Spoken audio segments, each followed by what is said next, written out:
ইতিহাসের চাকা ঘোরে, কিন্তু আদর্শের শিকড় কখনো শুকিয়ে যায় না। প্রচলিত সেই কথায় আজ যেন প্রতিফলিত হলো বাংলার মাটিতে। 1951 সালে বাংলার মাটি থেকেই ডক্টর শ্যামাপ্রসাদ মুখোপাধ্যায়ের হাত ধরে পথ চলা শুরু করেছিল যে বিজেপি।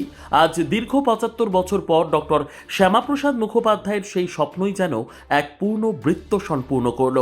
দীর্ঘ 7.5 দশকের লড়াই, ঘাত প্রতিঘাত আর অপেক্ষার পর বাংলার রাজনীতিতে সূচিত হলো এক নতুন ভোরের। 2026 প্রমাণ করল ঘরের ছেলে শেষ পর্যন্ত ঘরেই ফিরল। 2026-এর বিধানসভা নির্বাচনে রাজ্যবাসীর রায় কেবল একটি রাজনৈতিক পরিবর্তন নয়, এই পরিবর্তন একটি সাংস্কৃতিক ও আদর্শগত জয়। বাংলার রাজনৈতিক মানচিত্রে আজ পদ্ম শিবিরের এই আধিপত্য বুঝিয়ে দিচ্ছে বাংলার মানুষ তাদের পুরনো শিকড়কেই নতুনভাবে বেছে নিয়েছে। শহর থেকে গ্রাম, গঙ্গা থেকে পাহাড়, একই ধ্বনি। এই জয় দীর্ঘ সংগ্রামের ফসল। ডক্টর শ্যামাপ্রসাদ মুখোপাধ্যায়ের হাত ধরে জনসংঘের যে ছোট চারাগাছটি রোপিত হয়েছিল, আজ সেই চারাগাছ এক বিশাল মহিরুহে পরিণত হয়েছে। যে লড়াই শুরু হয়েছিল ডক্টর মুখোপাধ্যায়ের হাত ধরে, তার সফল সমাপ্তি ঘটল এক নতুন নেতৃত্বের হাত ধরে। যে লড়াইয়ে পদ্ম শিবিরের প্রথম সারিতে ছিলেন মেদিনীপুরের ছেলে শুভেন্দু অধিকারী। শুভেন্দু অধিকারী যিনি প্রমাণ করেছেন সঠিক সময়ে সঠিক সিদ্ধান্ত নিলে ইতিহাস বদলে দেওয়া যায়। নন্দীগ্রামের সেই লড়াই থেকে শুরু করে আজকের মুখ্যমন্ত্রীর কুর্সি, এই পথটা সহজ ছিল না। মুখ্যমন্ত্রীর কুর্সিতে বসে সেই শুভেন্দু অধিকারীর মুখেও উঠে এসেছে ডক্টর শ্যামাপ্রসাদ মুখোপাধ্যায়ের নাম।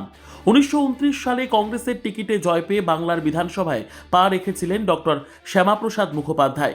কিন্তু স্বাধীন ভারতে গোটা বাংলা প্রদেশ যখন বিচ্ছিন্ন করার প্রয়াস শুরু হয়েছে, নেহেরুর সঙ্গে যখন শ্যামাপ্রসাদ মুখোপাধ্যায়ের বিরোধ চরমে ওঠে, ঠিক তখনই 1951 সালে মন্ত্রিসভা থেকে পদত্যাগ করেন ডক্টর শ্যামাপ্রসাদ মুখোপাধ্যায়। এরপরই উদ্বাস্তু পুনর্বাসন ও পূর্ববঙ্গের হিন্দুদের অধিকার রক্ষার লড়াই চালাতে 1952 সালের 26শে জুন কট্টর হিন্দু সংগঠন রাষ্ট্রীয় স্বয়ংসেবক সংঘের সহযোগিতায় জনসংঘ নামের একটি রাজনৈতিক দল গঠন করেন ডক্টর শ্যামাপ্রসাদ মুখোপাধ্যায়। ডক্টর শ্যামাপ্রসাদ মুখোপাধ্যায়ের তৈরি সেই জনসংঘই আজ ভারতীয় জনতা পার্টি বা বিজেপি নামে প্রতিষ্ঠিত।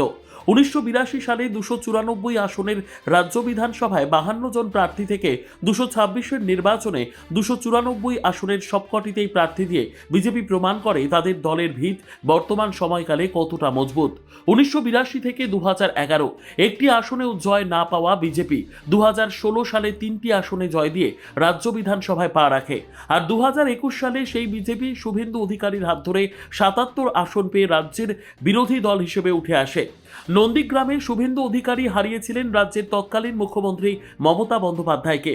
আর 2021-এ রাজ্যে উঠে আসা সেই বিরোধী দলই 2026-এ ক্ষমতার অলিন্দে। আর 2021-এর পুনরাবৃত্তি ঘটিয়ে আবারও সেই শুভেন্দু অধিকারী ভবানীপুর কেন্দ্রে হারালেন রাজ্যের মুখ্যমন্ত্রী মমতা বন্দ্যোপাধ্যায়কে। কেবল একজন ব্যক্তির শপথ নয়, আজ একটি আদর্শের পূর্ণতা পাওয়ার দিন। দীর্ঘ 7.5 দশকের লড়াই আজ পূর্ণতা পেল। বাংলার মানুষ তার শাসনভার তুলে দিল মেদিনীপুরের ভূমিপুত্র শুভেন্দু অধিকারীর হাতে। বিহার ভোটে জয়লাভের পর দেশের প্রধানমন্ত্রী নরেন্দ্র মোদী ঘোষণা করেছিলেন কলিঙ্গ অঙ্গের পর বিজেপির লক্ষ্য বঙ্গ জয়। আর আজ সেই জয়ের মধ্যে দিয়ে অঙ্গ বঙ্গ কলিঙ্গ জয়ের বৃত্ত সম্পন্ন করল বিজেপি। ব্যুরো রিপোর্ট, RCTV সংবাদ।